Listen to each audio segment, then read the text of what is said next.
Assalamu alaikum dear students. This is the second portion of first unit of English 2. Okay?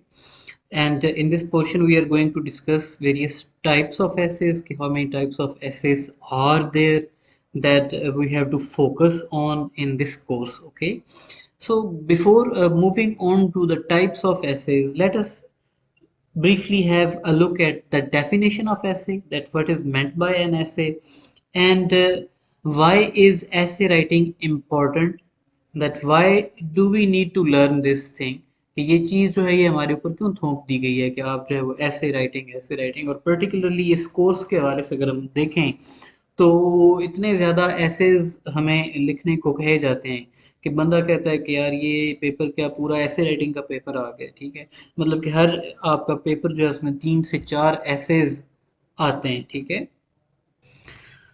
so let us move to the definition of essay. The first question that we have is, what is an essay? So an essay is a piece of writing with several paragraphs written about one topic.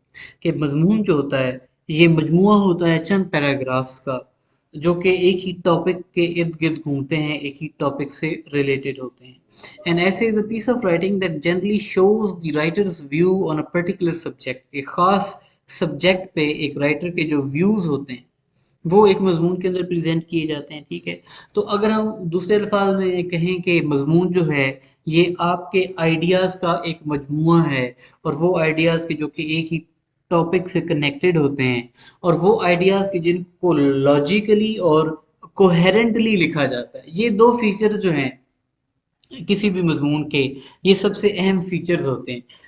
Logical arrangement के, एक बात से दूसरी बात जो है वो connected हो, एक बात दूसरी बात से निकले। ठीक है, और इसके अलावा कोहेरेंट होना चाहिए, यानी कि जितनी भी बातें आप कर रहे हैं, जितनी भी बातें आप बयान कर रहे हैं, वो बातें सारी की सारी आपस में जुड़ी होनी चाहिए।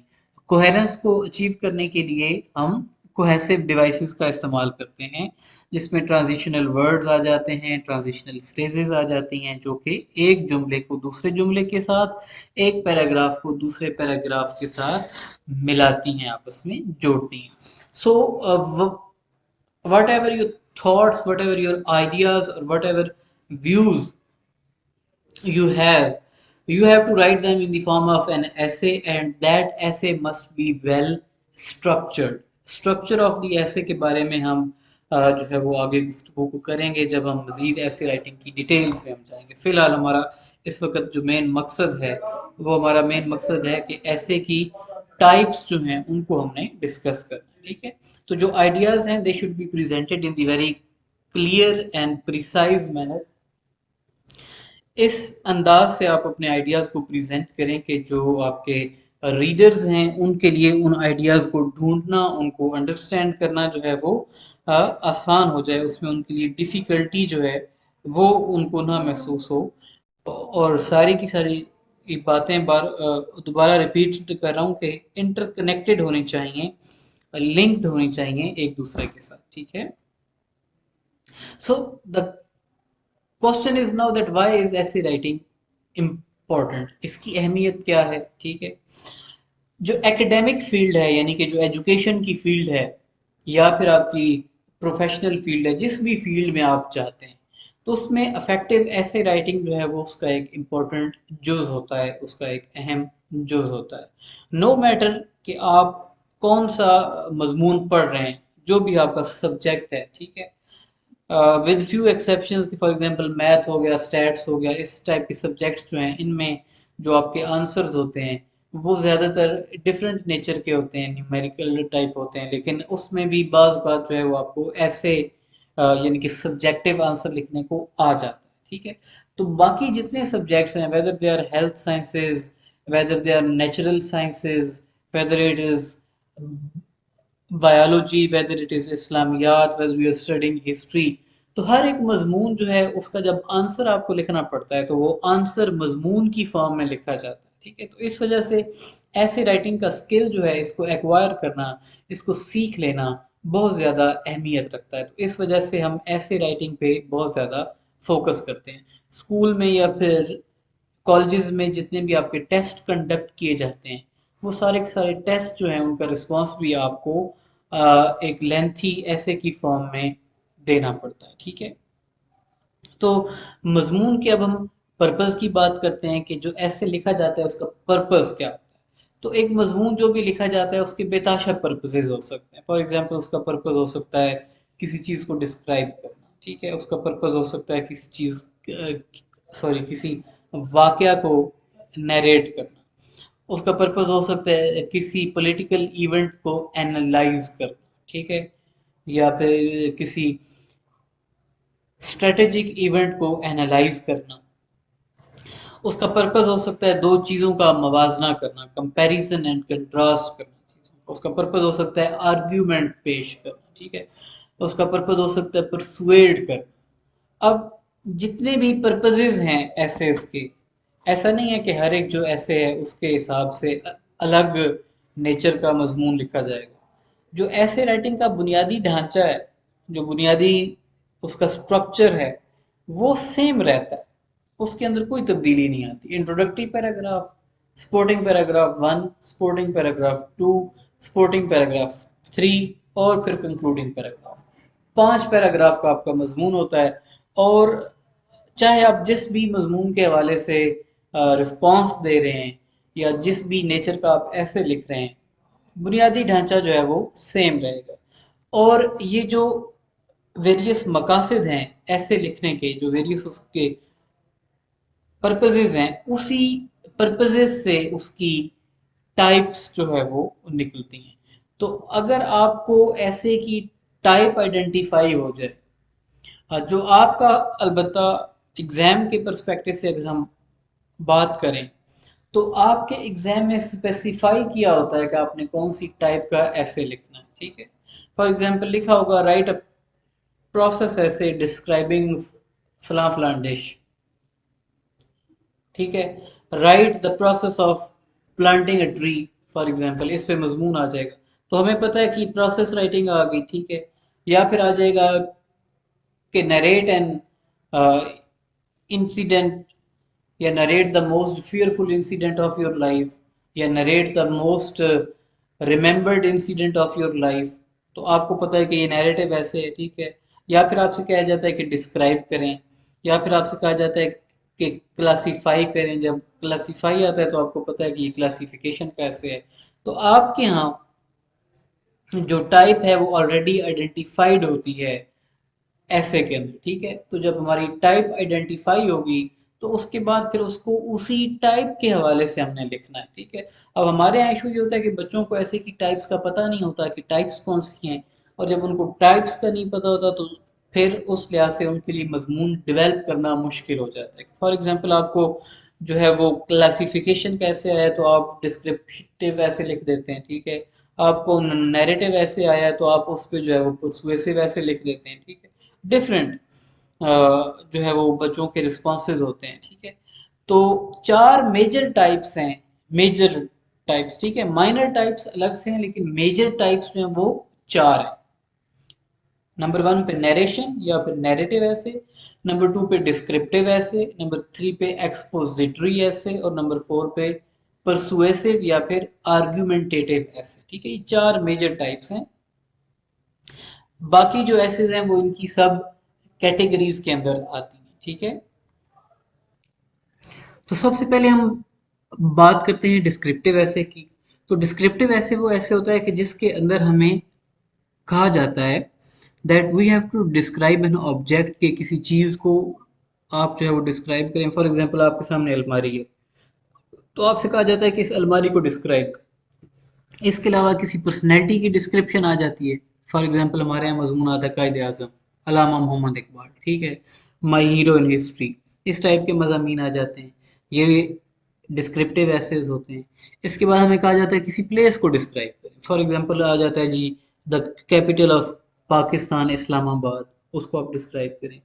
या फिर आ जाता है किसी एक्सपीरियंस को डिस्क्राइब करें, किसी इमोशन को डिस्क्राइब करें, किसी सिचुएशन को डिस्क्राइब करें, ठीक है। कि ये वेरियस नेचर्स हैं जहाँ पे आपसे कहा जाता है कि डिस्क्राइब डिस्क्राइब करें उसको। और ये जो यॉन्ड्रा है, ये सबसे, यॉन्ड्रा का मतलब होता है टाइप, कि ये जो किस्म है ऐसे राइटिंग की, डिस्क्रिप्टिव राइटिंग, ये सबसे बुनियादी टाइप है ऐसे राइटिंग की। क्यों बुनियादी? इस वजह से है क्योंकि यहाँ पे बच्चा जो है एक चीज को देख रहा होता है, उसको देखने के बाद उसको डिस्क्राइब करता है, उसका एक इमेज, उसका एक अक्स जो है वो बच्चे के ज़हन में होता है, तो लिहाजा उसको इस चीज को लिखना उसके लिए ये थोड़ा सा आसान होता है। ठीक है, तो इसके अंदर थोड़ा सा फ्रीडम ज़ाहिर है हमारे पास होता है कि हम अपने माइंड का यूज़ करके उस चीज़ के बारे में डिफरेंट एंगल से अपने आइडियाज़ जो हैं हम उनको प्रेजेंट कर सकते हैं। जो दूसरी टाइप है हमारे पास वो है आर्ग्यूमेंटेटिव ऐसे। आर्ग्यूमेंटेटिव ऐसे या फिर परसुएसिव ऐसे। ठीक है, आर्ग्यूमेंटेटिव या फिर परसुएसिव ऐसे। तो आर्ग्यूमेंटेटिव ऐसे जो है, it is a piece of writing that takes a stance on an issue. कि ये वो पीस ऑफ राइटिंग होता है कि जिसमें एक इशू जो है, आपका कोई भी इशू हो सकता है, ठीक है, उस इशू पे आप एक अपनी राय अपना लेते हैं। फॉर एग्जांपल, हम अगर देखें अपने पर्सपेक्टिव में, तो हमारे पास एक इशू है जी, इलेक्ट्रॉनिक वोटिंग मशीन। एक इशू है, एक ऐसा इशू है कि जिस पे आधे लोग उसके हक में हैं, आधे लोग उसके अगेंस्ट हैं। ठीक है, अब हम जब आर्ग्यूमेंटेटिव ऐसे लिखेंगे या जब हम परसुएसिव ऐसे लिखेंगे तो उसका मकसद होगा कि लोगों को उस राय पे कायल करना जो कि हमारी राय है। अब हमारी राय क्या हो सकती है? हमारी राय उसके हक में भी हो सकती है कि इलेक्ट्रॉनिक वोटिंग मशीन का इस्तेमाल होना चाहिए। हमारी राय उसके अगेंस्ट भी हो सकती है कि इलेक्ट्रॉनिक वोटिंग मशीन जो है उसका इस्तेमाल नहीं होना चाहिए। ठीक है, अब ये कंट्रोवर्शियल नेचर का टॉपिक होता है और उसको लिखने का मकसद क्या है कि लोगों को कायल करना, लोगों को परसुएड करना कि वो आपकी बात के साथ एग्री करें। अब जब लोगों को आपने अपनी बात पे कायल करना होता है तो उसके लिए आपको दलाइल देने पड़ते हैं, उसको आपको रीजंस देने पड़ते हैं ताकि लोग आपकी बात से इत्तेफाक करें। ठीक है, तो ये जो टाइप है आर्गुमेंटेटिव ऐसे, ये बड़ी कॉमन टाइप है उस ऐसे की कि जो कि आपके एग्जाम में आ सकता है, जो कि आपके एग्जाम में आता है। ठीक है, so what you have to do, you have to write जो टॉपिक्स होते हैं जिन पे ये इशू, सॉरी, आर्गुमेंटेटिव ऐसे लिखने को कहा जाता है, वो साइंटिफिक नेचर के भी हो सकते हैं। For example, use of mobile phone, जी मोबाइल फ़ोन का यूज़ होना चाहिए, स्टूडेंट्स को इजाज़त होनी चाहिए मोबाइल फ़ोन यूज़ करने की या नहीं होनी चाहिए। ठीक, कंट्रोवर्शियल टॉपिक है। टेक्नोलॉजी, कि टेक्नोलॉजी को हमें अपनी ज़िंदगी में किस हद तक जगह देनी चाहिए, ये हो सकता है। पॉलिटिक्स के हवाले से तो हर इशू जो है कंट्रोवर्शियल होता है। छोटी सी छोटी बात, सादा से सादा बात जो है वो भी हमेशा पॉलिटिक्स में कंट्रोवर्शियल होती है। तो इस नेचर के टॉपिक्स जो हैं वो आ सकते हैं आर्ग्यूमेंटेटिव ऐसे। ठीक है, जो नेक्स्ट टाइप है हमारे पास वो है comparison and contrast essay. In comparison and contrast essay are we discuss our likeness, dislikeness, or the differences between two or more items।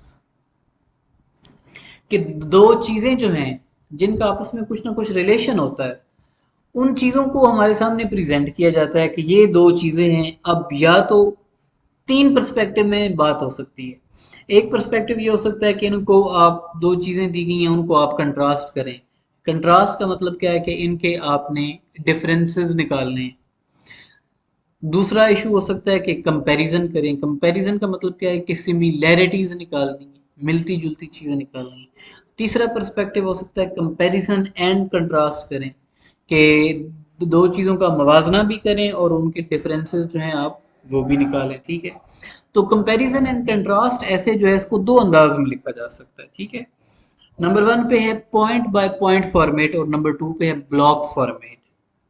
ठीक है, हम ऐसे राइटिंग के फॉर्मेट की भी बात कर रहे थे ना, तो ये कि दो अंदाज में इसको लिखा जा सकता है। जहां तक ताल्लुक है पॉइंट बाय पॉइंट फॉर्मेट का, तो the point by point style is the one in which each point that is shared between the items is discussed one after the other in one paragraph। ठीक है, point by point के एक नुक्ता हम लेते हैं, एक नुक्ते पे ही हम जो है वो एक नुक्ते के बाद दूसरा नुक्ता, पॉइंट बाय, कि एक चीज को एक नुक्ते पे हम एक ही पैराग्राफ में डिस्कस करते हैं। ठीक है, फॉर एग्जांपल, आप मोबाइल फ़ोन खरीदना चाहते हैं। ठीक है, तो मोबाइल फ़ोन का comparison and contrast various perspective में हो सकता है। फॉर एग्जांपल, सबसे पहली चीज़ जो आजकल देखी जाती है वो होती है बैटरी, कि एक मोबाइल है उसकी बैटरी 5000 mAh है और एक मोबाइल है उसकी बैटरी 6000 mAh है। दूसरा पर्सपेक्टिव हो सकता है कि बैटरी किस टेक्नोलॉजी से डेवलप की गई है, ठीक है। जो एक टेक्नोलॉजी होती है उसको हम कहते हैं LiPo, और एक होता है लिथियम आयंस, ठीक है। तो ये, और इसमें फिर एक और डिफरेंस आ जाता है, वो होता है रिमूवेबल और नॉन रिमूवेबल बैटरी, ठीक है। तो अब ये सारे पर्सपेक्टिव हैं, इस पर्सपेक्टिव में आप मोबाइल का कंपैरिजन कर सकते हैं। उसके बाद जो दूसरी चीज़ जिसे मोबाइल का कंपैरिजन हो सकता है, जो कि सबसे ज़्यादा मशहूर है, वो है कैमरा। कितने कैमराज हैं, कितने मेगापिक्सल हैं, कितनी उसके अंदर डेथ है, ठीक है, डेथ सेंसर है या नहीं है, नाइट विजन कैसा है, ठीक। अब ये सारी चीज़ें, अब जब हम तो जब हमने कैमरे पे शुरू किया तो हम सबसे पहले एक नुक्ता लिया कैमरे का, वो हमने मतलब के दोनों में डिस्कस किया। उसके बाद हमने उसके देखे कि इसमें कितने कैमरास हैं, कितने मेगापिक्सल्स हैं, फ्रंट वाला कितने मेगापिक्सल है, बैक वाला कितने में, तो ये एक एक नुक्ता जो है दोनों चीज़ों का एक ही पैराग्राफ के अंदर जब हम डिस्कस करते हैं तो वो पॉइंट बाय पॉइंट कंपैरिजन कहलाता है, ठीक है।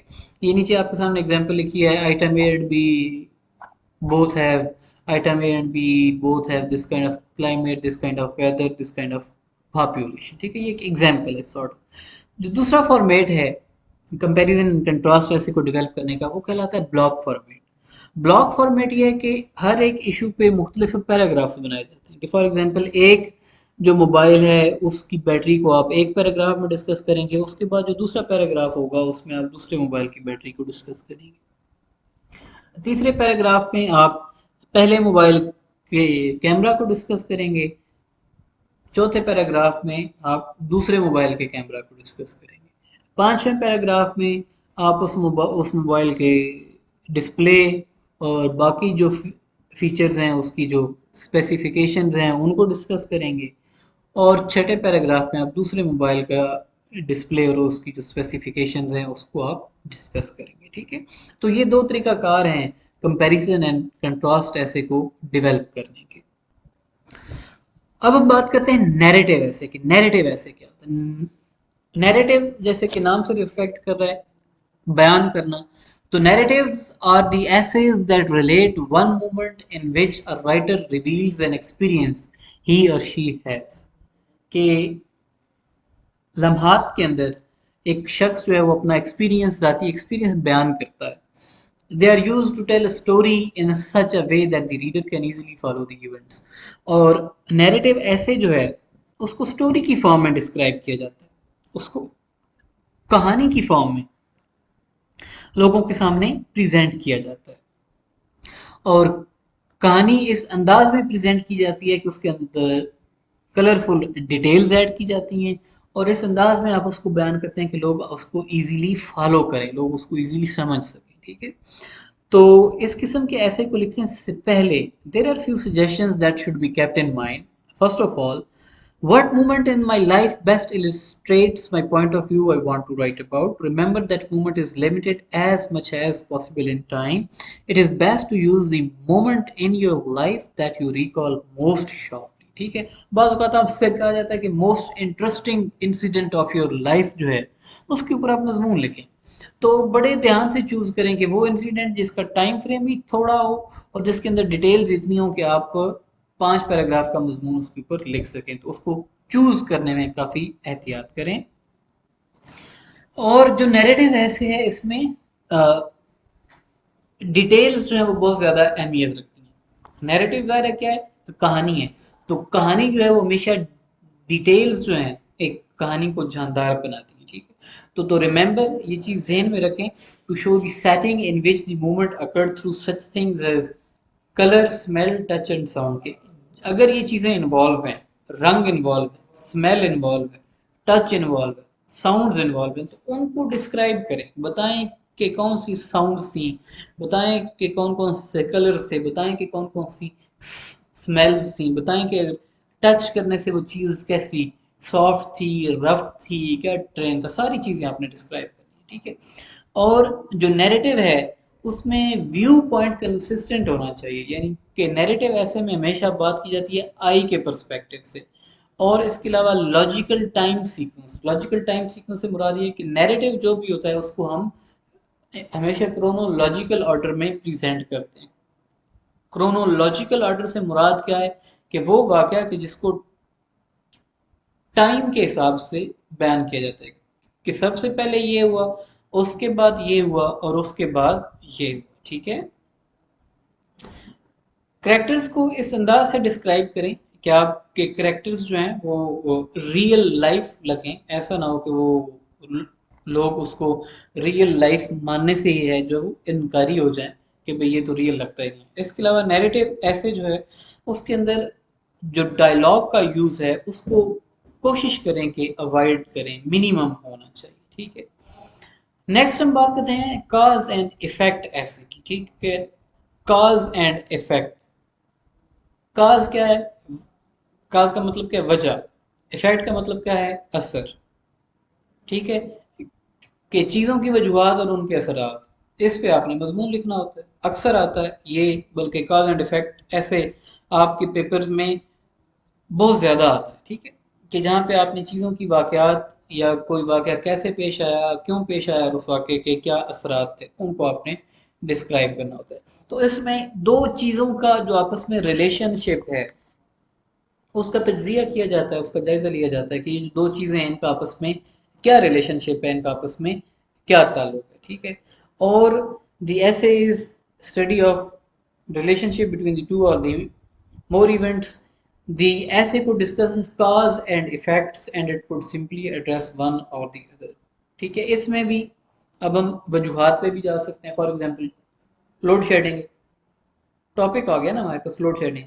तो आपसे कहा जाता है describe the causes of load shedding, तो आप वजूहत लिखेंगे। सबसे पहली वजह क्या है कि हमारे यहाँ एक्सपेंसिव बिजली जनरेट होती है और लोगों के अंदर इतनी कैपेसिटी नहीं कि वो इतनी महंगी बिजली की पेमेंट कर सकें, तो लिहाजा लोड शेडिंग होती है। दूसरी वजह क्या है कि हमारे यहाँ डैम थोड़े हैं। ठीक है, तीसरी वजह क्या है कि हमारी पॉपुलेशन ज़्यादा है और हम हमारे पास इतना पैसा नहीं है कि हम उनको इलेक्ट्रिसिटी पहुंचा सके। ठीक है, इसके अलावा और भी बेताशा वजूहत हैं इलेक्ट्रिसिटी। अब या फिर आपसे कहा जाता है कि जनाब अफेक्ट्स लिखें। आप अफेक्ट लिखेंगे कि आम आदमी की ज़िंदगी पे लोड शेडिंग का क्या असर है, एक जो घरेलू खातून है उसकी ज़िंदगी पे लोड शेडिंग का क्या असर है, स्कूल गोइंग चिल्ड्रन जो हैं उनकी ज़िंदगी पे इसका क्या असर है, जो स्मॉल बिजनेसेस हैं उन पे लोड शेडिंग का क्या असर है, जो मेजर फैक्ट्रीज हैं, बिग फैक्ट्रीज हैं, उन पे लोड शेडिंग के क्या असरात हैं। ठीक है, तो ये अब कॉज एंड इफेक्ट्स। ठीक है, तो अकाज ऐसे यूजुअली डिस्कसेस द रीजंस, कि जो कॉज वाला ऐसे होता है उसमें रीजंस पूछी जाती हैं कि वजूहत बयान करें, और जो इफेक्ट ऐसे है उसमें असरात बयान करने को कहा जा सकता है। बाज़ औक़ात इकट्ठा ऐसे आ जाता है कि जी कॉज एंड इफेक्ट ऐसे जो है उसको आप बयान करें। फॉर एग्जांपल सैम्पल टॉपिक्स आपके सामने एक दो आपकी किताब से मैंने लिए हैं कि why volcanoes erupt and what happens afterward.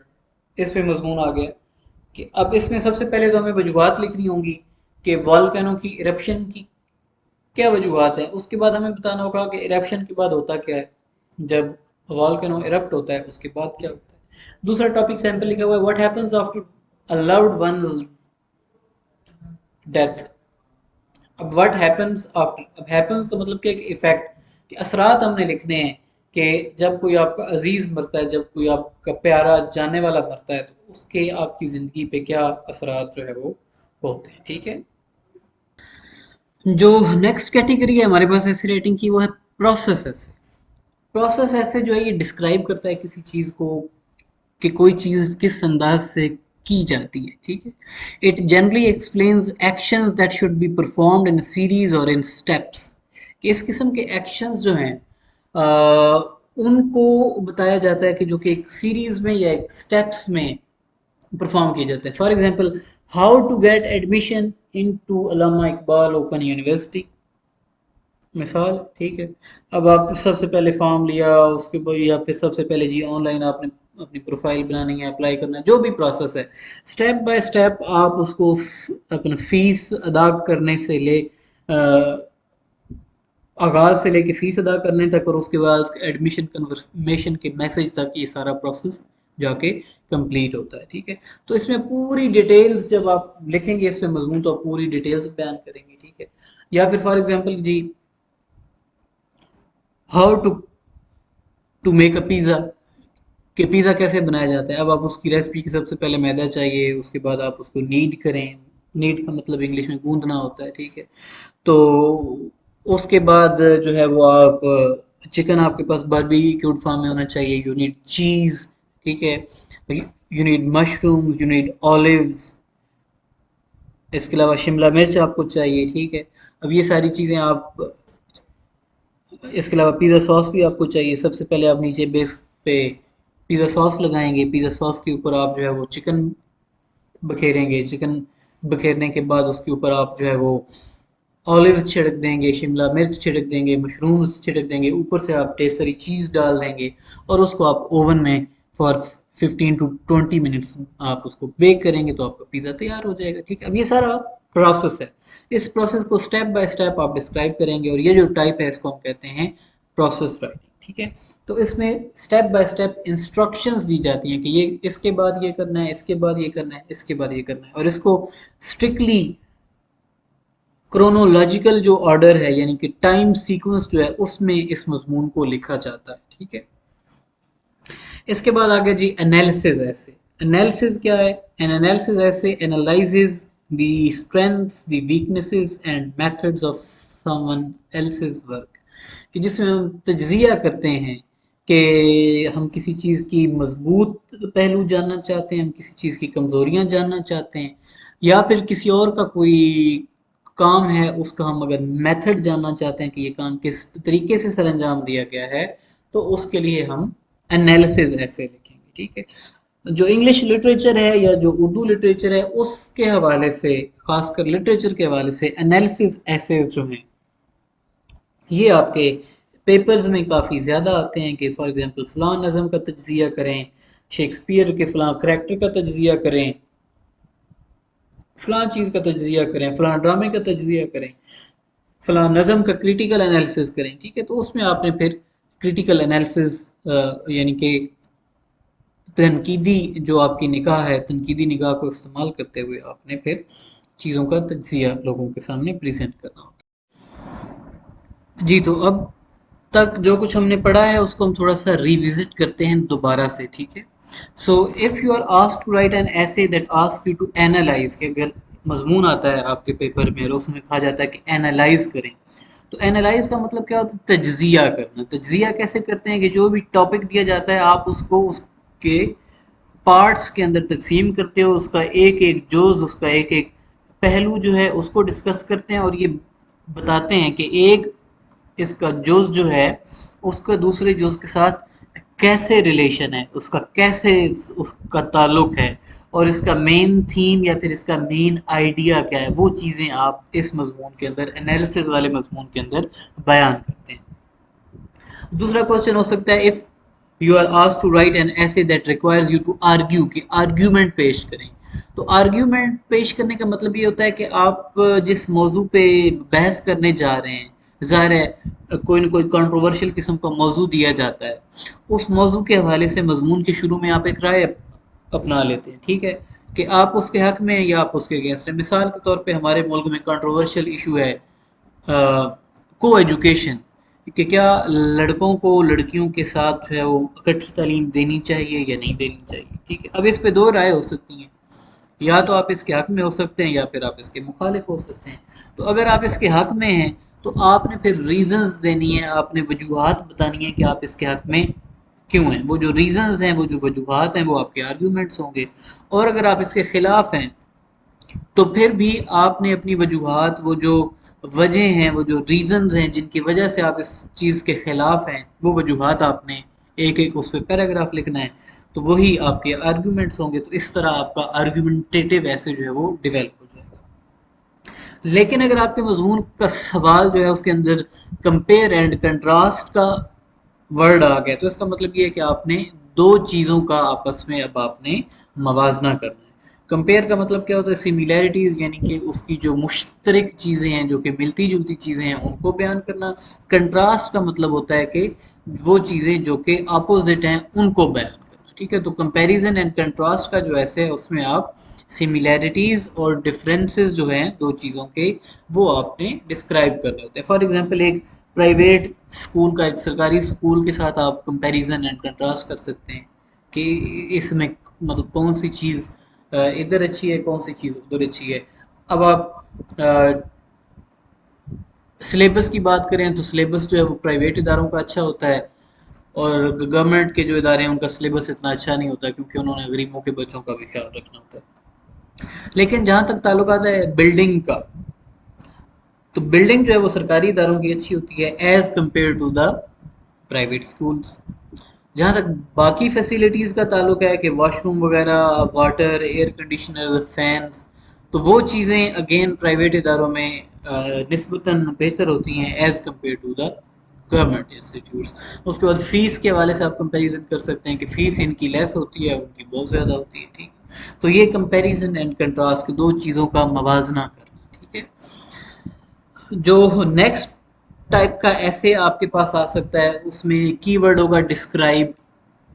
Describe क्या होता है कि किसी चीज़ को बयान करना, तो उसमें you have to write about that subject in detail, कि जिस भी टॉपिक पे आपको लिखने को कहा गया है डिटेल में उस टॉपिक को आपने डिस्क्राइब करना है।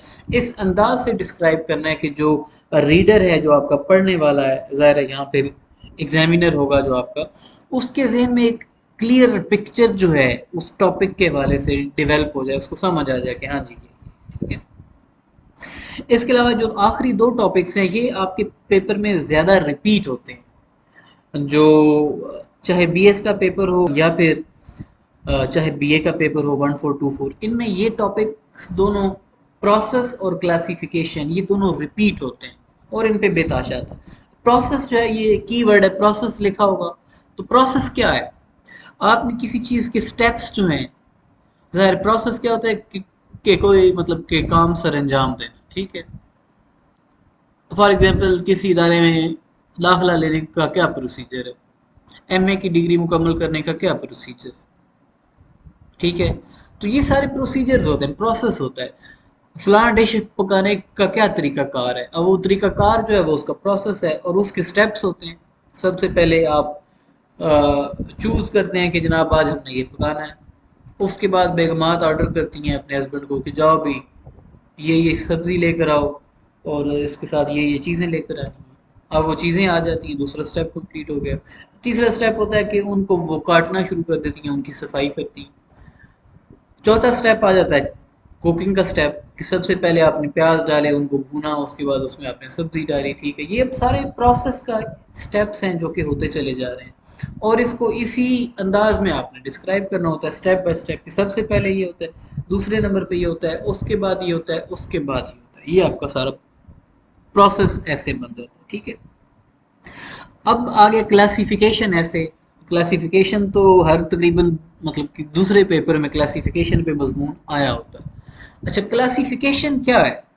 क्लासिफिकेशन मीन्स कि हम चीज़ों को तकसीम करते हैं कैटेगरीज के अंदर, हम उनकी अकसाम की बेस पे चीज़ों को तकसीम करते हैं। मैं आपको एक सिंपल सी मिसाल दूँ। ठीक है, घर में हम रहते हैं, ठीक है, हाउस है। अब हाउस को अगर हम कैटेगराइज करना शुरू कर दें तो हम इसको रकबे के लिहाज से कैटेगराइज कर सकते हैं।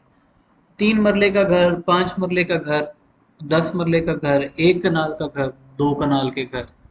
ठीक है, अब ये सारी कैटेगरीज है। इसके अलावा हम घर को स्ट्रक्चर के हिसाब से डिवाइड कर सकते हैं, single storey house, double storey house, triple storey house. ठीक है, और इसके अलावा गाड़ियों पे, ये अभी जो आपका लास्ट वाला पेपर हुआ है उसमें आया कि जनाब गाड़ियों की आप जो क्लासिफिकेशन लिखें। अब ज़ाहिर है गाड़ियाँ गाड़ियाँ होती हैं लेकिन क्लासिफिकेशन मौजूद है। नंबर 1 पे क्लासिफिकेशन आती है हैचबैक। हैचबैक व्हीकल्स वो व्हीकल्स होते हैं जिनकी डिग्गी नहीं होती। ठीक है, दूसरे नंबर पे आते हैं अब सीडान व्हीकल्स। सीडान व्हीकल्स वो होते हैं जिनकी डिग्गियाँ होती हैं। ठीक है, उसके बाद आ जाते हैं लोडर व्हीकल्स। लोडर व्हीकल्स वो कि जिसमें आप जो है वो सामान रखते हैं, जो कि ट्रांसपोर्टेशन के लिए यूज होते हैं। इसके बाद आ जाते हैं आपके पब्लिक ट्रांसपोर्ट व्हीकल्स, जिसमें हाई लेक्सेस, हाई एसेस, बड़ी बसेस शामिल हैं। ठीक है, ये सारी उसके अंदर एक ही कैटेगरी के अंदर आ जाती हैं। उसके बाद आ जाते हैं आपके लग्जरी व्हीकल्स। अब लग्जरी व्हीकल्स जो हैं इनकी आगे बेताशा हर कंपनी का अपना व्हीकल है। पिकअप हो गया, वीगो हो गया, ठीक है, आजकल ये किया की गाड़ियाँ आई हुई हैं, hyundai की गाड़ियाँ आई हुई हैं, इलांट्रा है, स्पोर्टेज है, बेतहाशा गाड़ी है। ठीक है, तो ये सारे के सारे लग्जरी व्हीकल्स हो गए। तो इस तरह हम चीज़ों को क्लासीफाई करते हैं, तकसीम करते हैं कैटेगरीज के अंदर। एक हमने कैटेगरी बनाई हैचबैक की, उसको हमने डिस्क्राइब करना शुरू कर दिया कि हैचबैक वो व्हीकल होता है जिसकी डिग्गी नहीं होती। पाकिस्तान में सबसे ज़्यादा पॉपुलर और सबसे ज़्यादा चलने वाले व्हीकल्स हैं वो हैचबैक्स हैं। मिसाल के तौर पे जो सबसे ज़्यादा मशहूर व्हीकल या जो सबसे ज़्यादा बिकने वाली गाड़ी है पाकिस्तान में वो सुजुकी मेहरान है। सुजुकी मेहरान जो है वो हैचबैक है। और फिर आप उसके बाद आगे चले जाएंगे, सुजुकी आल्टो आ जाती है, और किया पिकांटो है, और बेताशा गाड़ियाँ जो कि हैचबैक की कैटेगरी में आती हैं। ठीक है, तो इस तरह से हम क्लासिफिकेशन का मजमून लिखते हैं। अब आ गई हमारे पास एक एक्टिविटी। एक्टिविटी क्या है कि एक एक जुमला दिया गया है, ठीक है, और हमने उस जुमले को पढ़ने के बाद इस चीज का अंदाजा लगाना है कि ये जो मजमून बनेगा ये कौन सी टाइप का मजमून बनेगा। ठीक है, तो सबसे पहला जुमला हमारे पास है, this controversy is most often recognised as nature versus nurture conflict. Conflict का जिक्र आया है तो आपको पता है कि आर्गुमेंटेटिव एसेज होते हैं वो कंट्रोवर्शियल टॉपिक्स पे लिखे जाते हैं कि जिस पे लोगों की ओपिनियन जो है वो डिवाइडेड होती है। तो इस जुमले पे अगर मजमून लिखा जाएगा तो वो आर्गुमेंटेटिव नेचर का होगा। ठीक है, जो दूसरा जुमला है हमारे पास, दिस ऐसे would discuss what a plant is made up of. अब हमने बताना है कि प्लांट जो है वो किस किस चीज़ से मिलकर बनता है।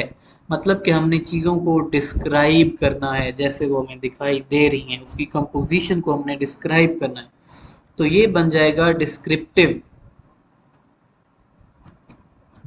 ये आपका डिस्क्रिप्टिव ऐसे बन जाएगा। ठीक है, थर्ड सेंटेंस पे आप आ जाएं, on a crisp autumn afternoon, I sat idly under an enormous oak tree watching as wind whisked across the rolling hills of the meadows. अब आई का जिक्र आ गया और जैसे कि वो बंदा वहाँ पे बैठा है और वो बयान कर रहा है। ठीक है, तो अब ये जहाँ पे आई का जिक्र आ जाता है तो हमें पता है कि ये नैरेटिव होगा, कि वो वाकयात को बयान करेगा कहानी की फॉर्म में। अच्छा, नेक्स्ट आप देखें तो the merits of regular physical activity are endless from preventing chronic health condition to promoting weight loss and better sleep। तो ये जो ऐसे बनेगा ये अगेन आपका आर्गुमेंटेटिव ऐसे बनेगा। ठीक है, क्योंकि हमें फिजिकल जो एक्टिविटी है उसके बेनिफिट्स बताए जा रहे हैं कि इसके क्या बेनिफिट्स होते हैं, और मतलब कि राइटर ये चाहता है कि हम भी फिजिकल एक्टिविटी में इन्वॉल्व हों। तो जब किसी को परसुएड किया जाता है तो वो आर्गुमेंटेटिव या फिर परसुएसिव ऐसे की कैटेगरी में चला जाता है। आखिरी सेंटेंस है, the conflict between two worlds, one rich and one poor is developing. अब एक जानिब रिच वर्ल्ड है और एक जानिब पुअर वर्ल्ड है और इनके बीच में कॉन्फ्लिक्ट हो रहा है। तो अब दो चीजों का मवाजना आ रहा है हमारे पास, तो ये बन जाएगा कंपैरिजन एंड कंट्रास्ट ऐसे।